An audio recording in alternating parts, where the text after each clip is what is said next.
तो last lecture में हम लोगों ने देखा था कि एक पैरेलल प्लेट कैपेसिटर के प्लेट्स के बीच हम लोग एक डाइलेक्ट्रिक स्लैब फिल कर रहे थे। तो डाइलेक्ट्रिक स्लैब फिक्स करने का प्राइमरी पर्पज क्या था? उस पैरेलल प्लेट कैपेसिटर की कैपेसिटेंस को इंक्रीज करना है।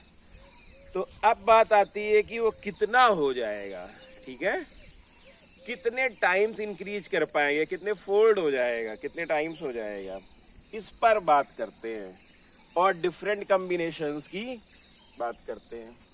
तो सबसे पहला जो कॉम्बिनेशन, ये लेक्चर हम पहले भी डाल चुके हैं लेकिन वीडियो क्वालिटी पुअर होने की वजह से हमने उसे हटा दिया है, ठीक है, और नए सिरे से लेक्चर बना रहे हैं। आप लोग इसको लगातार रिपोर्ट करके बताते रहिए कि क्वालिटी वगैरह कैसी है इसमें। तो अब चलते हैं, सबसे पहला क्वेश्चन जो हमारा लेते हैं वो ये लेते हैं कि एक पैरेलल प्लेट कैपेसिटर है, यहाँ पे आर्टिकल डाल देते हैं कैपेसिटर filled with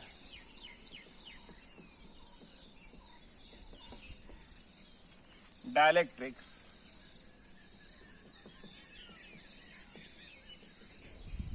लेकिन हम यहाँ पर ये वाला आर्टिकल कर चुके हैं डिस्कस। अब हम जो बात करने चाह रहे हैं उसमें इसकी कैपेसिटेंस की बात हो रही है, जिसमें इसके बीच के स्पेस को कुछ खास तरीके से फिल किया है।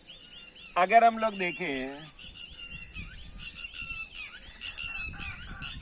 तो हमारे पास ये पैरेलल प्लेट कैपेसिटर है और उसके प्लेट के बीच के जो स्पेस है, कुछ स्पेस को हम K1 से फिल कर रहे हैं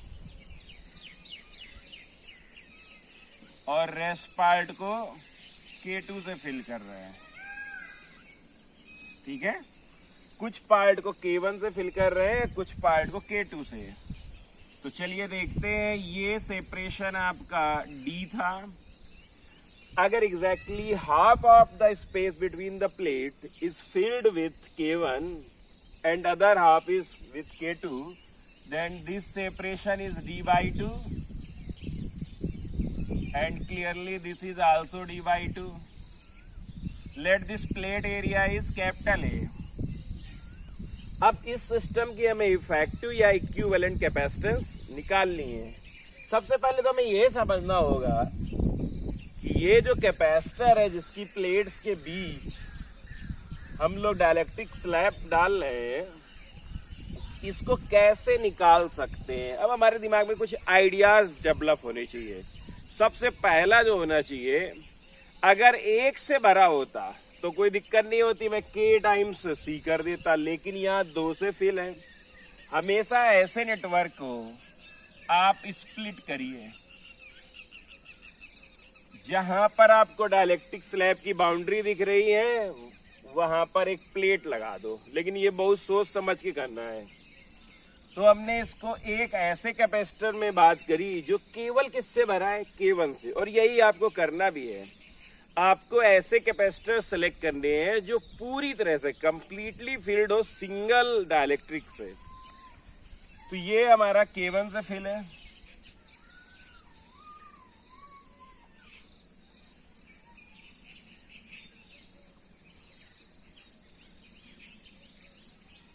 ये A है और ये B है। ये जो K1 से फिल्ड है इसको हमने K1 में, अभी ये नहीं करना चाहिए, कनेक्शन बाद में दिखाना चाहिए। This is filled with K1 and this is filled with K2। इसकी बात करें तो ये तो D by 2 सेपरेशन है, एरिया वही रहेगा क्योंकि जो इस प्लेट का एरिया है वही आप समझ सकते हैं स्लैब का एरिया भी होगा। यहाँ पर भी बात करते हैं तो ये D by 2 है और ये स्लैब का एरिया कितना है, A। अब जरा इनकी बात करते हैं कि ये जुड़े किसमें है। इस कैपेसिटेंस की कैपेसिटेंस को हम थोड़ी देर के लिए C1 नाम दे रहे हैं और इसको C2 नाम दे रहे हैं। सबसे पहले हम देखते हैं किसमें कनेक्ट। अच्छा बताइए, सीरीज में कब मानते हैं हम लोग चीजों को जुड़ा हुआ? जब जो नेट पोटेंशियल डिफरेंस हो वो सबके सम के बराबर हो। चलिए यहाँ से देखते हैं, इन दोनों पॉइंट्स के बीच कुछ पोटेंशियल डिफरेंस होगा। जब यहाँ से यहाँ जाएंगे तो कुछ पोटेंशियल डिफरेंस मिलेगा और यहां से यहां जाएंगे और मिलेगा, लेकिन दोनों का अगर हम सम करेंगे तो उनके क्रॉस मिल जाएगा। और जब भी आपको इस तरह का मिल जाए कोई सिस्टम कि जिसमें सारे एलिमेंट्स के क्रॉस पोटेंशियल का सम नेट पोटेंशियल डिफरेंस के बराबर हो, तो समझ लीजिए सीरीज में जुड़े हैं। तो ये दोनों कैपेसिटर किस में जुड़े हैं? सीरीज में जुड़े हैं। ठीक है। पैरेलल में कब मानते हैं? पैरेलल में तब मानेंगे जब कैपेसिटर्स जो डायलेक्ट्रिक से फील्ड है उनके क्रॉस जो वो आएगा पोटेंशियल डिफरेंस वो सेम आएगा, तब हम लोग कहेंगे कि पैरेलल में है। यहां पर किसमें है? सीरीज में।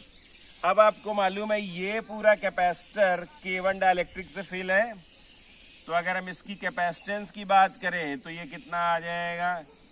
K times epsilon not A upon D/2। ठीक है। C2 की बात कर लेते हैं। C2 कितना आएगा? It is K2 times epsilon not A upon D/2। तो K1 और K2 की अगर हम लोग बात करें, C1 और C2 की बात करें तो हमारे पास ये है, लेकिन ये दोनों किस में कनेक्टेड है? सीरीज में। तो अगर सीरीज में कनेक्टेड है तो हम ऐसे कर सकते हैं,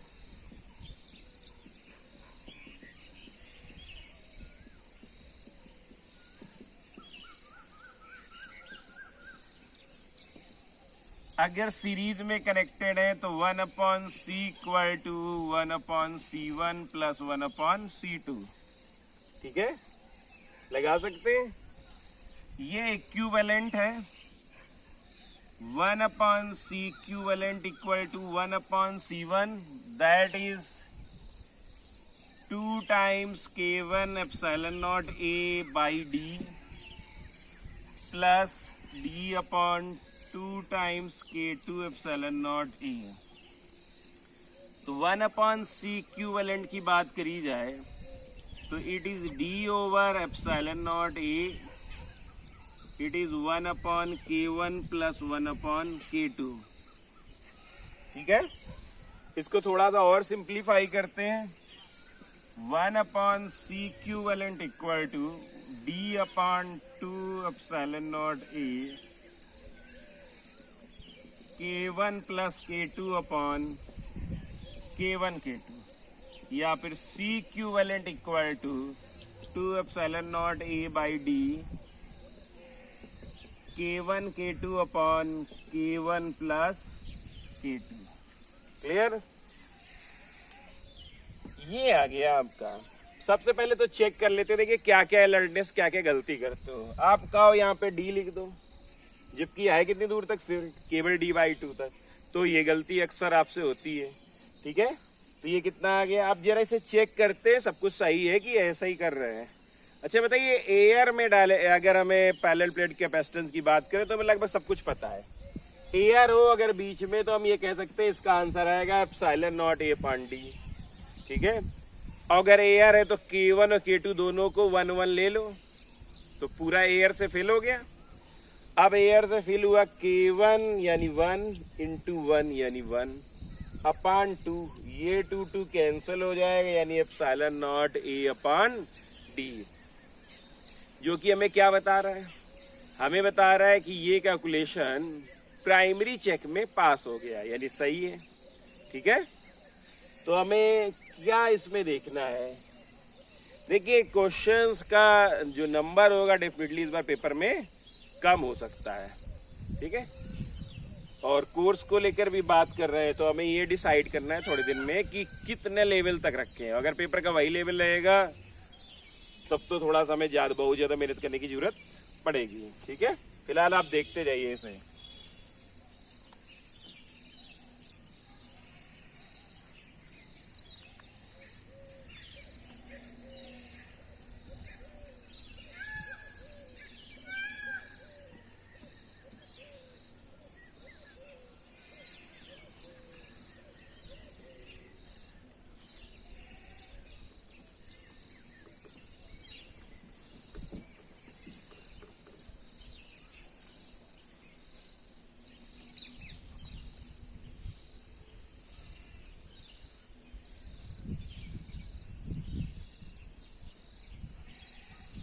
अब इसी में दूसरा केस लेते हैं।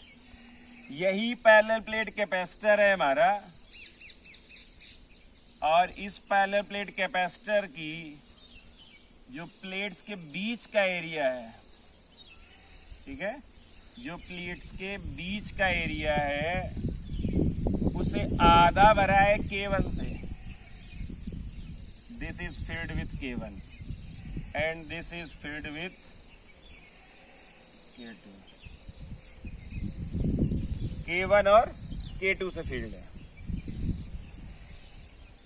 ये K1 से फिल है और ये K2 से फिल है। ये आपका सेपरेशन D है। ये प्लेट्स एरिया कितना है? A है। तो देखिए इसमें खास बात क्या है, जो पैरेलल प्लेट कैपेसिटर है उसके बीच का जो स्पेस है उसका आधा पार्ट किससे भरा है? K1 डाइलेक्ट्रिक से, और लोअर पार्ट किससे भरा है? K2 से। अब हमें निकालना क्या है? हमें निकालना है इसकी इफेक्टिव कैपेसिटेंस। इफेक्टिव कैपेसिटेंस का मतलब है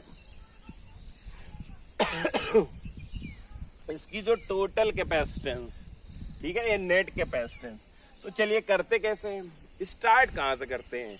हमेशा हमारा प्राइमरी एम होना चाहिए कि हम इन्हें ऐसे कैपेसिटेंस में बांटे, कैपेसिटर्स में बांटे जो कंप्लीटली फिल हो सिंगल डाइलेक्ट्रिक से।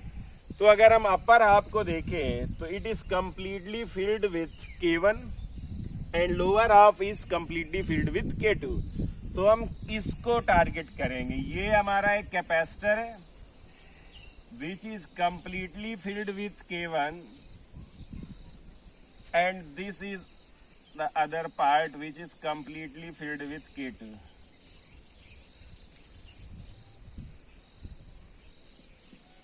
ठीक है, ये दो कैपेसिटर है। अब देखिए प्लेट्स तो वही है।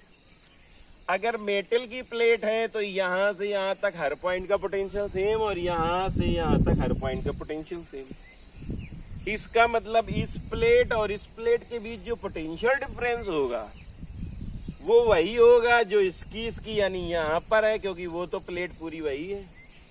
इससे एक चीज आ रही है कि जो कैपेसिटर है उसकी जो प्लेट्स के बीच का जो पोटेंशियल है, चाहे वो ऊपर वाले की बात हो या नीचे, दोनों में ही सेम है।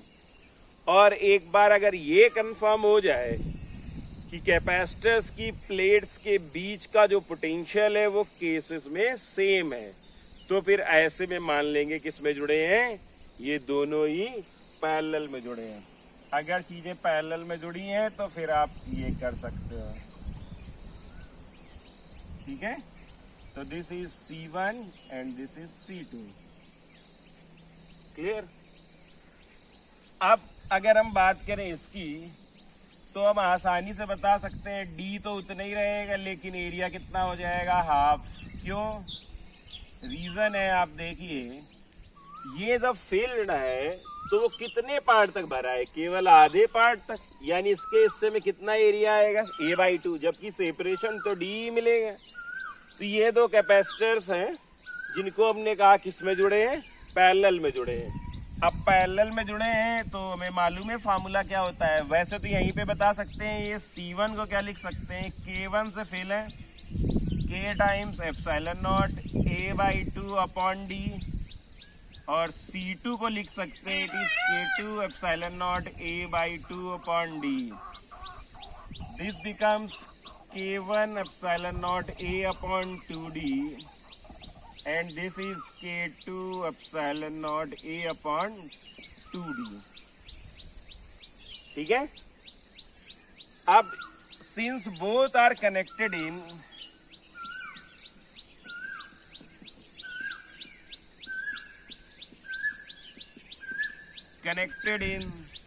parallel, अब अगर पैरेलल में ये जुड़े हैं तो हमें C1 प्लस C2 लगाना होगा।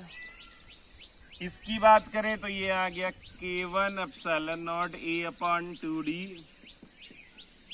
K2 epsilon not A upon 2D, K1 epsilon not A upon 2D, K2 epsilon not A upon 2D।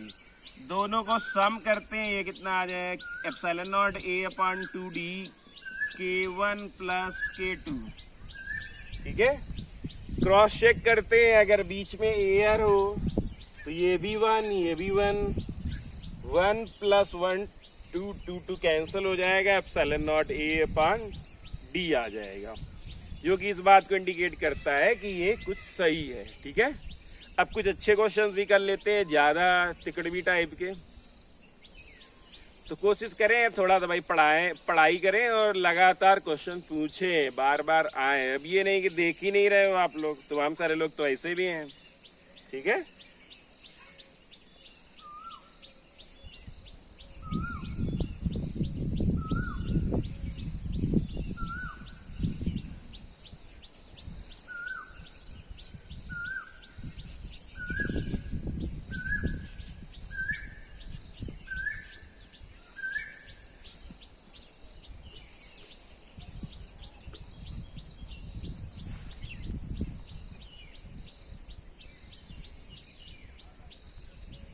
अब बात करते हैं हम लोग एक थोड़े बढ़िया क्वेश्चन से। ये पहले प्लेट कैपेसिटर की प्लेट्स है,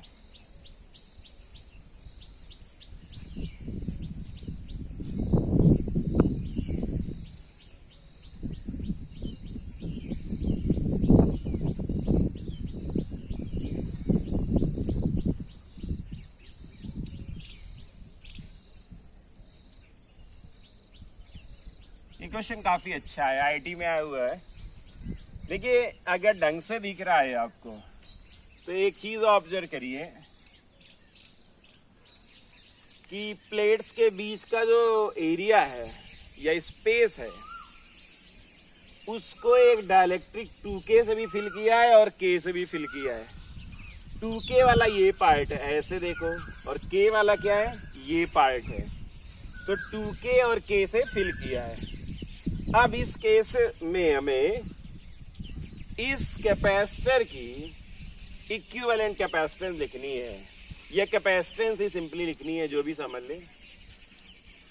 तो अगर आपको क्लियरली विजिबल है, इतना पार्ट K से फिल है और इतना पार्ट 2K से फिल है, मेरे हिसाब से क्लियरली दिख रहा होगा। अब क्वेश्चन है कि हम कैसे इसे हैंडल करें। ठीक है, क्या क्या हमारे पास होना चाहिए, क्या दिमाग लगा सकते हैं। सबसे पहली चीज देखते हैं, बहुत हमने एक टेक्निक बताई थी कि जहां तक हो सके ऐसे कैपेसिटर्स बनाओ जो कंप्लीटली फिल है, और ऐसे ही बना ही पाओगे। तो ये ले सकते हैं, ये नहीं ले सकते पूरा, ये इतना पार्ट ले सकते हैं। चलिए देखते हैं क्या क्या चॉइसेस है हमारे पास। चॉइस 1 पे चलते हैं, जो हमारे पास है। तो हमने ऊपर वाले को, इसको ले लिया 2K से फिल है, इतना पार्ट ले लिया 2K, फिर उसके आगे K से फिल है,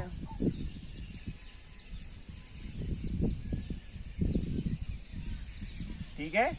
नीचे वाले पार्ट को लेके चलते हैं।